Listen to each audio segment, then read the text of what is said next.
Ostajamo edina država alpskega loka, kjer je kolesarjenje v naravi prepovedano. In to menim, da ni ta prav odgovor na izzive časa in na poslovne priložnosti, ki jih ta dejavnost ponuja Posoškemu in celotnemu slovenskemu turizmu. V naravnem okolju se je prepovedano voziti s kolesi ali organizirati vožnje s kolesi. Dovoljeno pa je kolo voziti po gozdnih cestah in vlakah oziroma samo na tistih, ki so posebej označene. Na planinskih poteh vožnja s kolesi ni dovoljena. Obstaja pa možnost ene procedure, kjer se vloži pot, ki bi bila primerna za dvonamensko uporabo in je potem tudi primerno označena, kjer bi bila vožnja z gorskimi kolesi pod določenimi pogoji sprejemljiva. Kar pa je, trdijo gorski kolesari, potrebno poenostaviti.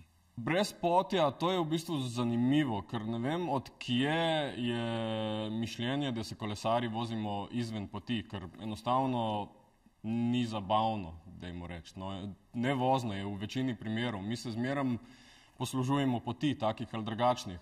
Še huje je verjetno to, da se nam obeta celo prepoved tiskanja vodnikov oziroma publikacij, kar je milo rečeno čudno v demokratični državi. Prepovedana je med drugim tudi taka vožnja s kolesom v naravnem okolju Tolminskega Sotočja. Kazni pa niso od muh. Če me zaloti carinik, naravovarstveni nadzornik ali inšpektor, me lahko kaznuje z globo od 100 do 2000 evrov, zato adijo.